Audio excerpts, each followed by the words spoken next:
Alright guys, this is the last video of the Wyckoff portion of the course, aka Advanced 3, and this is the final video, which is redistribution.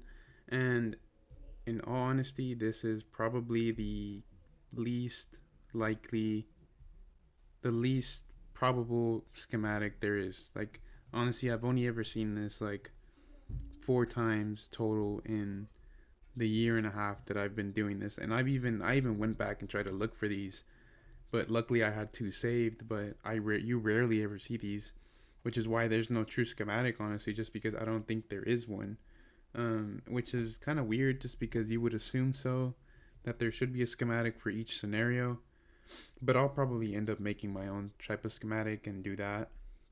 Probably make a PDF with every single schematic, my interpretations, and all that, include that for you guys. So essentially all this is the opposite of reaccumulation, which is essentially a failed channel, a failed flag, whatever you want to call it. And I have 2 very distinct examples, but more so we gotta interpret and apply the Wyckoff logic into these to actually understand them. So here's the first example: EURGBP, H6. Right, so we create, right, corrective structure, right, selling Climax. We see a ton of volume selling Climax. So we see structure continuously create lower highs, as you can see, right? Buying Climax here, automatic rally, ST. The Upthrust actually filled H1 inefficiency here. If you actually go back and look at it, it filled H1 inefficiency and took out previous liquidity. But in terms of swing structure, here's your swing high. That swing high never broke, so this is now considered a lower high, right? And post UTAD creates a wick, which a ton of people will consider quote unquote a rejection wick. But what's important to notice is that this now broke structure here, post Upthrust, right? So just notice here, right, the break of structure.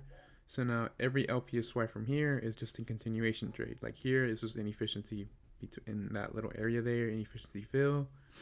And then here, if you zoom into this wick, I'm sure you'll find an SC, and that's where this LPSY was created.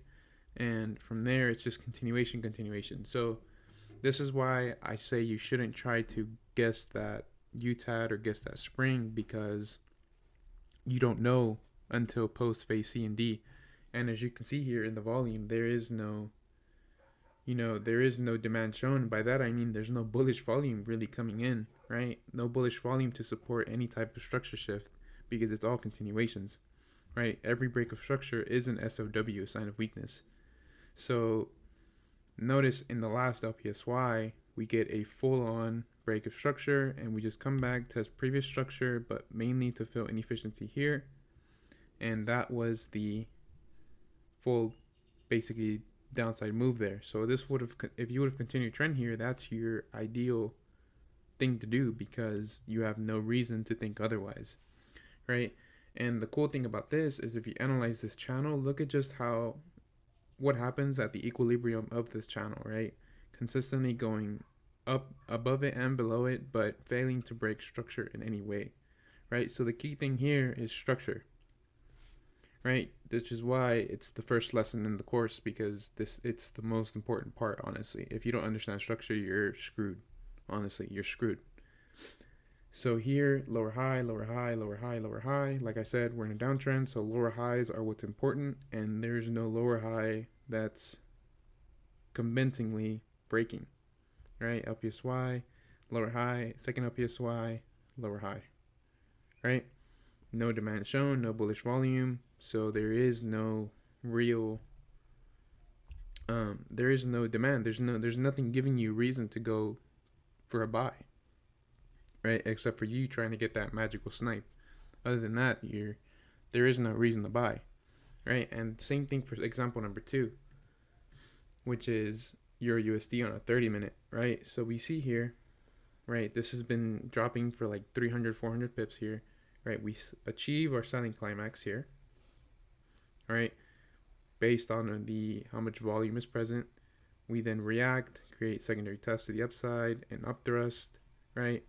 the Upthrust bullish volume has appeared here, but there is no follow through because we broke below previous ST, right? So looking at this from a structure perspective, this broke the high, but it didn't create that lower high continuation to the upside. This instead just reacted back downside. So this is just making me assume that this mitigated something over here.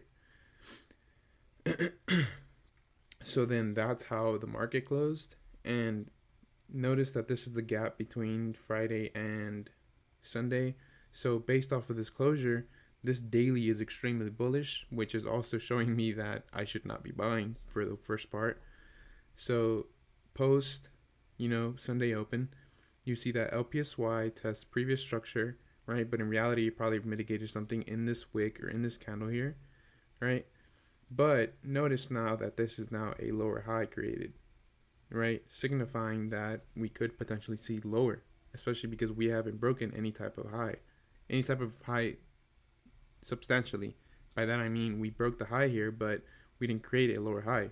Instead, we created equal lows here, which then takes out liquidity, create LPSY, lower high, then creates an SOW because it broke a previous structure point, right? And then from there it's just continuation,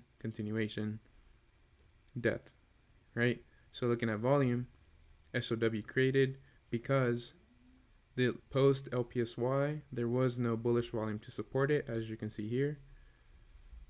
So failure to stay above equilibrium of range. Like I said, post selling Climax and the ST here, and then the Upthrust, that is your range, equilibrium of range, right? Failed to maintain above it, creates lower high, lower low, another lower high, testing, and then continued lower. So all it is a failed channel, just like you see here, right? It shows no demand. There's no reason to be buying because there is no BOS and there is no bullish structure really shifting, or there's no bearish structure shifting into bullish volume. So that's basically all you really need to know about redistribution is pay attention to the volume, pay attention to the structure. If you don't have a reason to be bullish on in a downtrend, then don't be bullish, right? Make sure you're continuing trend, and that's where you're going to see your success. So yeah, guys, now we should be getting into distribution. We should be getting into psychology, and then any videos that are extras, in my opinion, that don't really have a place in the full course, but still cool things I want to show you. That'll be after psychology, and then it'll be the outro, and then that's the course. So yeah, guys,